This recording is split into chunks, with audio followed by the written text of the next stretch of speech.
Hey, what's up guys, John here. A variety of different mayors all throughout America recently got together proposing to put curfews on small businesses to where they can't sell after certain hours, blaming these business owners for the existence of crime inside of cities. Will an overnight curfew cut down on crime and drugs in San Francisco's Tenderloin? Philadelphia City Council passed a bill that would require some businesses to abide by a curfew. It has nothing to do with any of the policies of the last couple of years. It has nothing to do with anything else. It's the fault of the small business owner.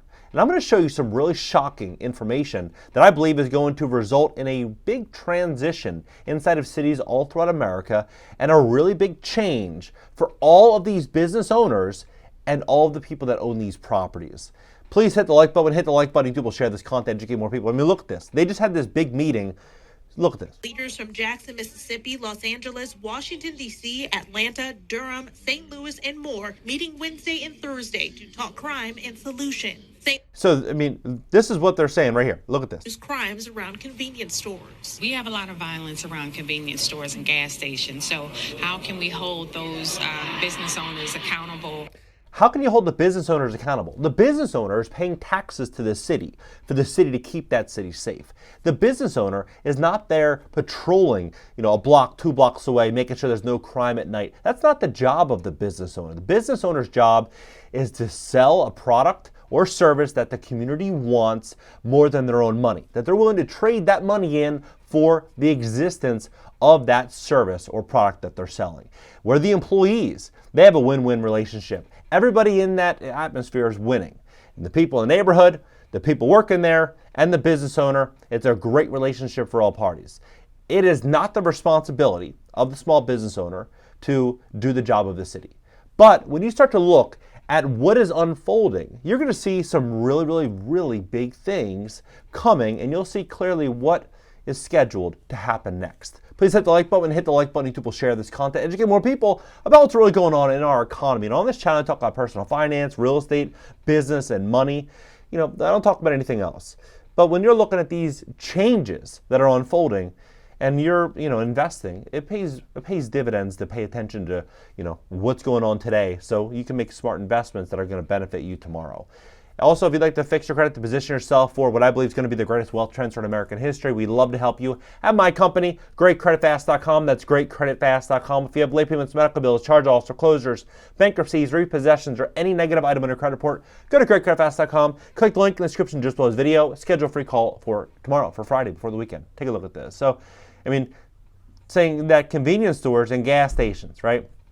Now, look at this.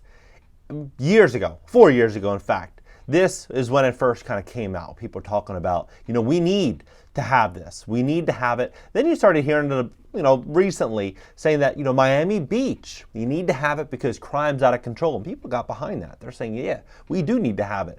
It's getting out of control. So much crime. People are getting hurt. We need to do it, just temporarily, just for this week until, all this passes and then we're going to go back, right?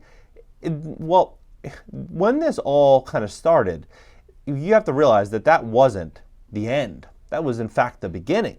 Because when they have this and we're walking into where we are right now, you can see where we're actually going. 335,000 views. Look at this. We have watched and witnessed business owners allow for loitering to take place, smoking to take place, dumping to take place. The bill would impact businesses like...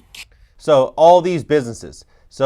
And people in the neighborhood, they're interviewing people in the neighborhood saying, this is a big mistake. Knowing that they can come here and it's open, they can eat. Gas station. Saying that it does a great service to this community.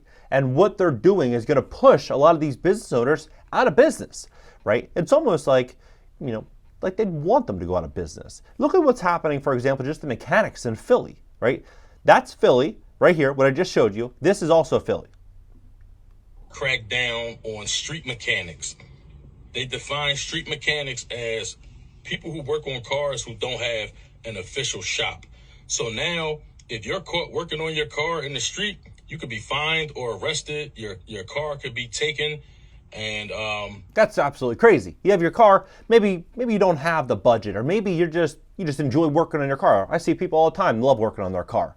That would be a crime going forward in Philadelphia, right? And so you start to kind of look at this and you start to see what's unfolding with commercial real estate, what's going on with small business owners. People are, getting smaller and smaller offices, and they're doing this because of the changes unfolding in the economy. I mean, look at this building, for example. It recently sold for $3.5 million. The former sales price right before the last GFC, $205 million. $205 million to now $3.5 million. In St. Louis, exactly where they're cracking down on small businesses. And so you have to ask yourself, is this something that we've been working on, the economy's been working on over the last 3 years, 4 years, where, they're saying the Great Resignation, basically saying that employers are getting filthy rich. They're making a ton of money, buying jets, and, they're doing extremely well. And employees are not really being taken care of. And so employees need to quit their job and go find a better job, a higher paying job. At the same time, record high inflation is pushing a lot of people that otherwise wouldn't quit their job to being forced to quit their job because they don't have an alternative. Rent went up 50%. What are they going to do? They have to make the money, right? Well, now they're trying to bring forward something called the Great Resignation 2. And they're trying to push a conversation around people leaving their jobs again. And so you think about this. If you're a convenience store owner or you're a small business owner, it's pretty hard to find labor in America under 20 bucks an hour, under 18 bucks an hour. It's really challenging. And so when you have all these people moving around different careers, it's just more pressure on these small businesses. Plus the skyrocketing theft and crime that is unfolding inside of cities.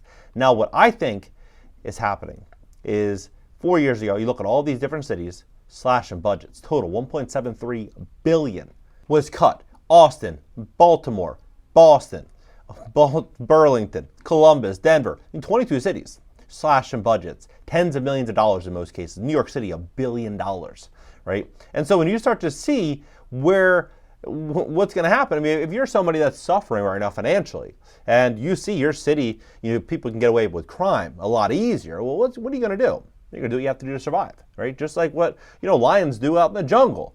They'll do what they got to do to eat, right? The same thing would be true with, with this reference as well. And so when you kind of connect the dots and see where this is all going, small business owners in certain cities now will have a situation where they likely won't be able to be open after 9 o'clock or, 10 o'clock. Then they're getting hit with increased insurance, increased taxes, increased labor costs, higher theft, higher costs just in general because everything's more and more and more expensive, and a consumer that has less available money that is being incentivized to steal. Well, what's very fascinating is how fast the world is changing and where employees and employers stand. Employees went from having some form of loyalty to a small business, saying, I'm proud to work for this small business. I love the owner. He's a great guy or she's a great woman. And everything is great, and I want to stay here for a decade or 2 decades. I want to stay here. They're my family, right? To where that relationship has completely severed, to where now they just need to survive. Everybody's just fighting to survive. Well, I mean, look at what's happening, for example, and what this means for small business owners. When you have housekeepers that are making $150,000 a year, it just came out today. Housekeepers, they work hard. I'm not knocking housekeepers at all. But $150,000 a year, that used to be an attorney's salary 7 years ago. 8 years ago, people would, strive to make $150,000. Some of these housekeepers in Palm Beach, they're doing $250,000 a year, including overtime, making $20,000 plus a month just as a housekeeper. So you think about this. It is going to be non-stop problems for these small business owners. And so I share this information because if you are a small business owner, it pays very close attention, or it pays dividends to pay attention to the changes and the landscape that's unfolding right now inside of doing business inside of a city. So if you can take your business online, if you can find a way to reduce your expenses, you can find a way to be a little bit more cost conscious, it's going to really benefit you. Build out a nest egg, because the world's getting pretty crazy. I mean, especially when you have, they want to spend $3 billion a year annually to support community housing.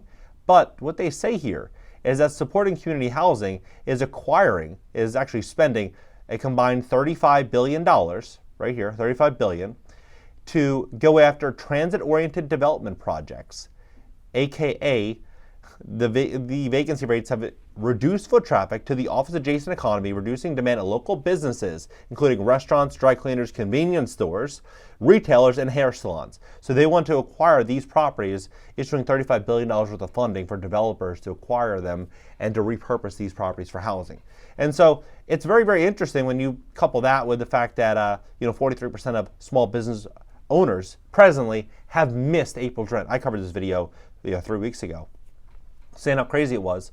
But when you start to kind of connect the dots here, what you're going to see is that this number is going to go from 43 to 53 to 63. It's going to continue to grow as everything gets a lot harder for small business owners.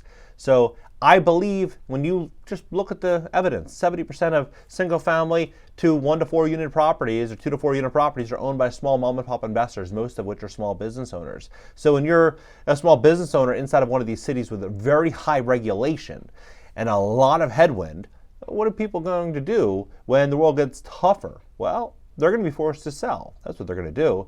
And this is what we're walking into, this great wealth transfer. It's going to be small business owners selling their properties, selling their businesses, closing down their businesses, and a lot of them selling off rental properties to try to bring in a cash infusion. So we are walking into something really, really big here. I think we're going to see more people losing their jobs than ever before. But always remember, the big companies, the massive companies, are formed during recessions. A lot of really, really big money is made in the hard times, not the great times. The fake money is made in the great times in most cases because people end up losing it. They think it's just going to keep pouring in.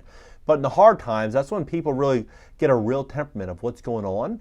And they can really see clearly how much pain there is out there, and they don't want to go through that themselves. So they're aggressive during the hard times, accumulating cash and capital, stacking reserves, and investing when they can buy really, really depressed real estate and really great deals. So I think we're walking into some pretty crazy times across the board. What do you think about this entire situation? Drop below. Let's have a conversation about this. If you'd like to fix your credit to position yourself, what I believe is going to be a massive wealth transfer, we'd love to help you at my company, GreatCreditFast.com. If you have late payments, medical bills, charge-offs, foreclosures, bankruptcies, repossessions, any issue at all on your credit report, go to GreatCreditFast.com. Click the link in the description just below this video. Schedule a free call tomorrow, and I'll catch you next video.